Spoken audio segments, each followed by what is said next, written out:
Hello everyone. तो आज की इस वीडियो में हम बात करने वाले हैं प्रोबेबिलिटी के बारे में। तो प्रोबेबिलिटी का मतलब होता है बेटा प्रायिकता।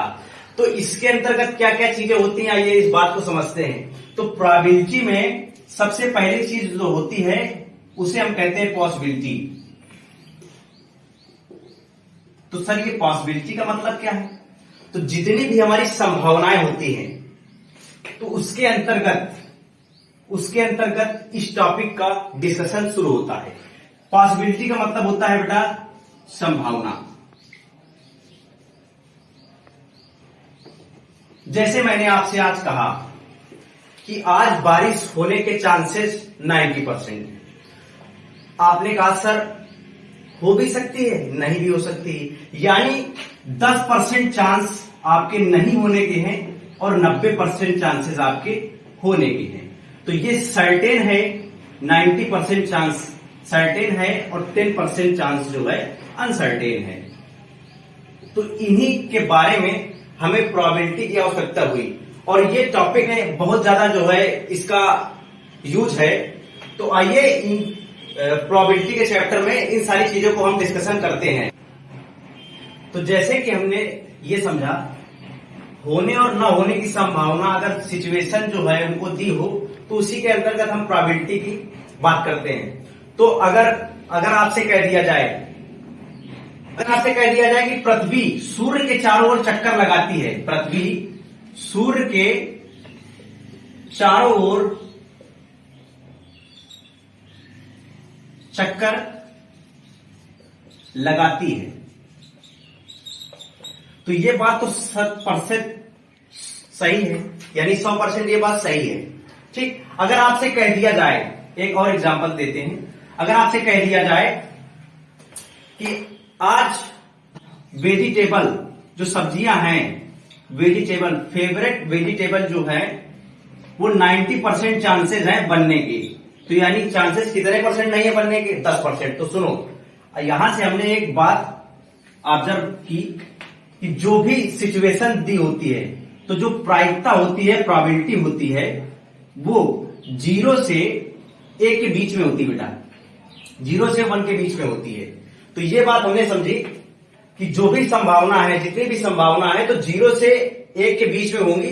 तो इसी के अंतर्गत 3 अप्रोच हैं। तो पहला अप्रोच जो है वो है क्लासिकल अप्रोच। तो क्लासिकल अप्रोच में क्या होता है सबसे पहले ये समझते हैं। तो क्लासिकल अप्रोच आपने गाने सुने होंगे, कहते हैं ओल्ड इज गोल्ड। तो ये वही बात है क्लासिकल। तो क्लासिकल का मतलब क्या है यहां पर हम लोग समझेंगे। तो जो प्रायिकता होती है, प्रायिकता P, ठीक, P से इसको डिनोट करते हैं प्रोबेबिलिटी।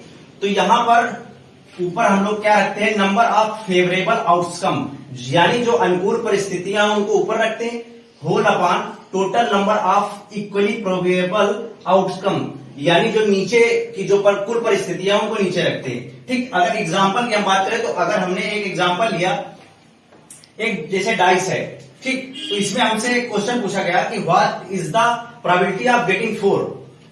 ये क्वेश्चन हमको दिया। अब एक बात बताइए, ये आपका पांसा है डाइस, तो इसमें 6 फलक होते हैं, 6 कोर होते हैं। आपने लूडो और सांप सीढ़ी में खेला होगा, तो इसमें 6 फलक होते हैं।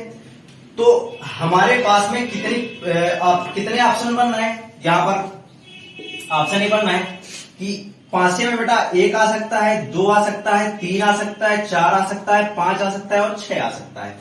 हमारे पास यही 2 ऑप्शन बनेंगे, इसके अलावा तो और कोई ऑप्शन बनेंगे नहीं।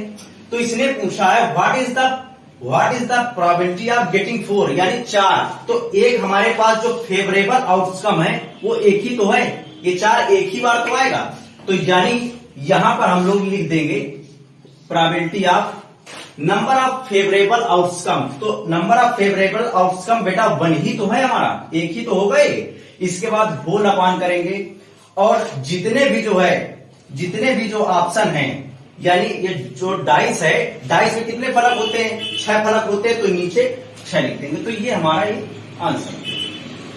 तो बात को समझते हैं क्या है कि probability of getting a number less than 4, यानी ये क्वेश्चन कह रहा है कि जो 4 से कम होने की प्रायिकता बताइए। तो आप ये बात बताइए कि डाइस में 6 फलक होते हैं, 6 कोर होते हैं, तो नीचे हमने 6 लिख दिया। अब ऑप्शन हमारे पास यही होते हैं कि डाइस है तो डाइस में बेटा 1 आ सकता है, 2 आ सकता है, 3 आ सकता है, 4 आ सकता है, 5 आ सकता है और 6 आ सकता है। लेकिन इसने एक हमको शर्त दे दी कि लेस देन 4, तो 4 से जो कम बेटा यही 3 चीजें तो होंगी, 1 2 3। तो यहां पर हमारे पास 3 सिचुएशन है, यहां पर हमारे पास 3 सिचुएशन, इसलिए हमने ऊपर 3 रखा और नीचे इसको काटा, तो 3 1 जा 3, 3 2 जा 6, तो 1/2 इसका आंसर हो गया। अब चलिए अगले अप्रोच के बारे में बात करते हैं। तो सेकेंड अप्रोच क्या है? सेकेंड अप्रोच को कहते हैं स्टैटिकल अप्रोच। तो इसमें भी हमने यही बात करी कि इसमें जो है हमने एक डाइस लिया, उसको 20 बार उछाला और एक टाइम लाइन टेबल से हमने जो है दर्शाया कि एक जो नंबर ऑफ टाइम्स है, जो डेटा है, वो हम लोग यहां पर स्टोर करके रखा। ठीक, तो number of times these score terms up. पासे में 6 फलक होते हैं, इसलिए हमने 6 कोर बना ली। ठीक, अगर हमने जो है पासे को फेंका, पासे को जैसे हमने फेंका, थ्रो किया, तो थ्रो करने पर क्या यहां पर रिजल्ट बनता है, उसकी हम बात करते हैं स्टैटिकल में। तो probability of getting 4 is equal to number of times 4 appear whole upon total number of times the dice was thrown. तो मान लीजिए अगर हमने एक डाइस को 20 बार फेंका है, तो 20 हमको 20 नीचे लिख देना है। अब नीचे रखा, अगर ये 4 टाइम्स जो है हमने अपने डाइस को जो है उछाला है, अगर इसने ये 5 बार आया, तो यहां पर 5/20 यानी 5 को 20, 1/4, ये आपका ये आंसर हो गया। ठीक, तो स्टैटिकल अप्रोच में हमने जो है ये सीखा कि जो डेटा था, डेटा को स्टोर करके हमने जो है एक टाइमलाइन जो है टेबल बना दी। इसके बाद में इसका जो फार्मूला यहां से हमको पता चला कि गेटिंग ऑफ, इसमें जो है हमको बताया गया कि probability of getting 4 is equal to number of times 4 appear whole upon total number of times the dice was thrown. जितने भी बार फेंका गया है उसको हम डाइस को नीचे रख देते हैं। इसके बाद जो हमें रिजल्ट फाइंड आउट करना है उसको हमने ऊपर रखा, इसके बाद में काट दिया, तो 1/4 इसका आंसर आ जाए, जिसको हम लोग कहते हैं एक्सोमेट्रिक अप्रोच। तो इस अप्रोच में क्या होता है, देखिए पहला जो क्लासिकल अप्रोच था, तो उसकी एक सीमित टाइमलाइन थी कि हम लोग सीमित काम कर सकते हैं। अगर हमको इनफाइनाइट जो है चीजें दे दी जाएं, तो इनफाइनाइट चीजों पे हम करेंगे क्या भाई, हमको तो नहीं मालूम। तो इनफाइनाइट चीजों के लिए हम लोग एक्सोमेट्रिक अप्रोच का यूज करते हैं। तो सर इसके भी कुछ रूल होंगे, बिल्कुल। जब रूल की बात करते हैं तो एक्सोमेट्रिक अप्रोच जो होती है, तो इसमें जो है क्या होता है कि मान लीजिए अगर हमने कोई रैंडम एक्सपेरिमेंट किया,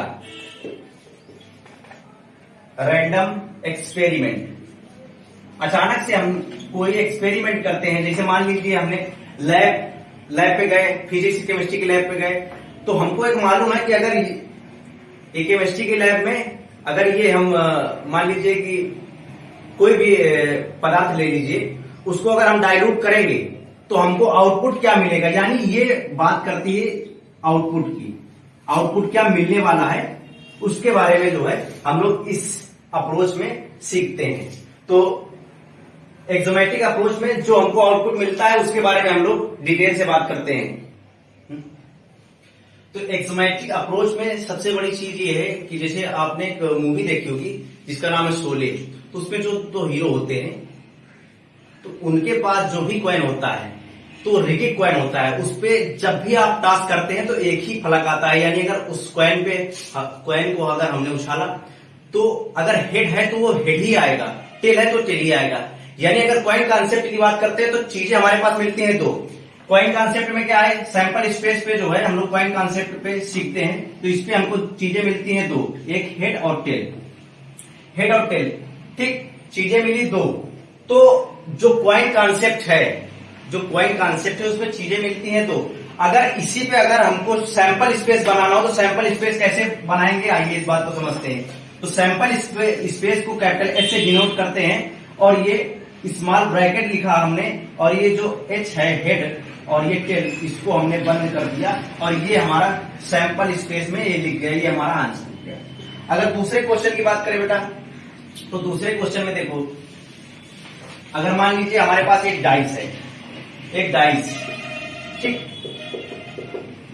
तो डाइस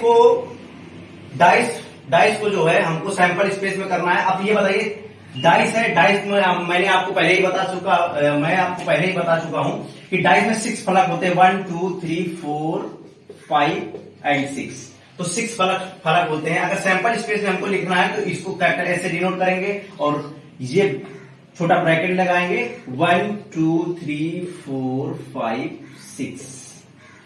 आई होप आपको ये सैंपल स्पेस के बारे में आपको पता चल गया।